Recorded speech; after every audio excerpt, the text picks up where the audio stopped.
South African Michael Brown is the author of The Presence Process, a healing journey into present moment awareness.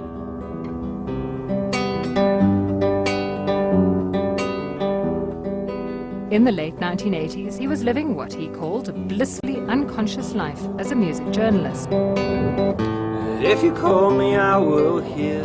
While on a music tour in South Africa, something happened that was to change his life forever. And we were driving along onto the next venue, and the next thing I started feeling this weird feeling in my eye, which escalated into such unbelievable pain that I had to get out of the car and started throwing up on the side of the road. And at that time I thought it was just a one-off thing. I thought it was just, I didn't know what I thought, I can't even remember, but it was such excruciating pain. And then it continued to happen again and again and again. And so that was the start of it. And it was probably about 2 years before I actually got diagnosed as to what it was. And the diagnosis was that it was called Horton's syndrome or Horton's cathalgia, which is like a cross between neuralgia and cluster headaches and migraine. And they usually take about 45 minutes to go through.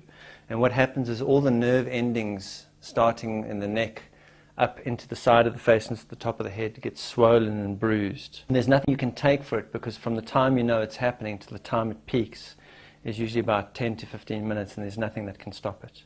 And normally a person who suffers from that condition would have it seasonally. So you would have it for 3 months a year, for the same 3 months every year, and maybe 2 or 3 times a month. And my condition was that I had it sometimes up to 8 times a day, and I had it 12 months a year. That's what it took to get my attention, really. Well, I first did the obvious thing that we all do if we have something like that happen to us, was I looked for help outside of myself. And I went to everything. It was my first real introduction into spiritual healing. I went to see a Sangoma. I had cortisone injections in my face. On Christmas Eve, I had my wisdom teeth extracted, thinking that it could be that.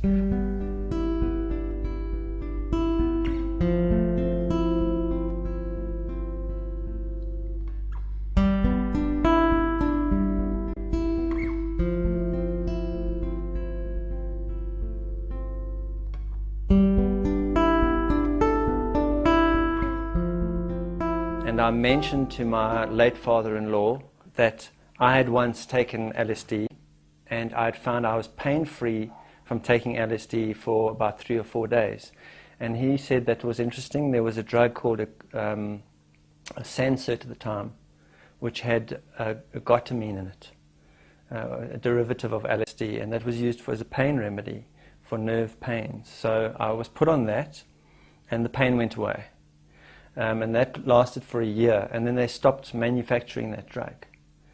And after I couldn't get that drug in my hand anymore, I realized I'd become addicted to that drug. It was not that it did anything to me, but I was addicted to the fact that this could help me.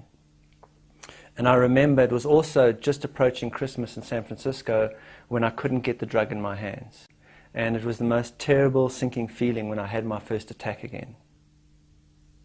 By then I also realized that whenever I went to anyone to tell them what was going on with me, I knew more about it than them. I'd become the authority on my own condition. So it was pointless going to anyone because I knew more about what I was going through. And I realized that I couldn't live with this. I either had to kill myself or I had to heal myself. One night I had a terrible night. I had about 8 attacks. At that time I was married to a woman called Sarah Prowl. And she had a gift voucher for a friend, a massage voucher. And I begged her, I said, please give it to me. I've got to have some care and attention to my body today. I'm in so much pain. So I got the massage voucher for her, and I went and had the massage. And it was such a bad massage that I came back and I said to Sarah, I could do a better massage with both my hands tied behind my back. And she said, well, why don't you? And so that week I enlisted in the San Francisco School of Massage. And I found the moment that I started putting my attention into massage, and then I started to study polarity, and then I started to study Reiki, then I started to understand my own energy, and I found that when my energy was really up, I was less susceptible to pain. When my energy was down, so it almost seemed that there was a state of consciousness in which that pain, I was very susceptible to that pain, and if I could raise my awareness or my state of consciousness, I became less susceptible. And today I know that as being called present and being distracted or unconscious or not in the moment. Well, the first thing was that as I got involved in healing, I forgot that it was me that I was trying to heal. And so when you get involved in healing and you start to discover these tools, and some of them work and some of them don't, it's quite empowering, and you think, well, I want to share this with other people, I want to heal other people. And I eventually, in Tucson, opened my own healing practice and started doing healing work on other people. But really the turning point for me, as far as bringing it into a procedure was concerned, was when I first took peyote. I had taken other types of drugs before in my life, and they'd always made me feel out of it. It took me out of myself, is the only way I can say. In fact, I used them to get out of it because I was so unhappy in my own life, so I would use them to get out of it. But what peyote did is it brought me in to this body. It made me, for the first time, I felt 100% physically present, completely mentally clear, completely emotionally balanced, and what I would say is vibrationally connected, or people may use the word spiritual. I felt spiritually connected to my source, or whatever one may say that. And in that moment of clarity, I realized that the pain had nothing to do with what was happening to me now. The pain was related to something that happened to me from the past. It was really, what was happening was that my body was creating a situation of pain to try and bring me back into my body, because so much of myself was trapped in memories and unintegrated places in the past.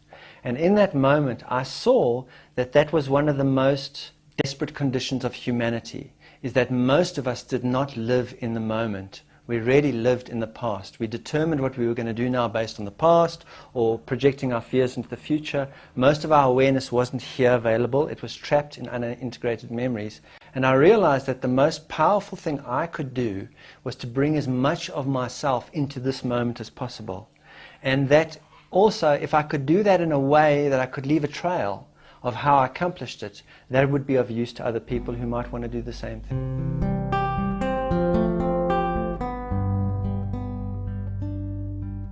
In that moment, sitting on the banks of a river which was actually called the Gila River, although it's spelled G-I-L-A, sitting on the banks of the Gila River, I realized that because I saw this in myself and I knew that I had no choice now but to bring myself present, that I could also do it as a way of service. I actually forgot about that intent. What happened was that intent was so powerful that it drove me into all sorts of experiences, which I felt at the time I was going through them, that I was really just bumbling through experiences.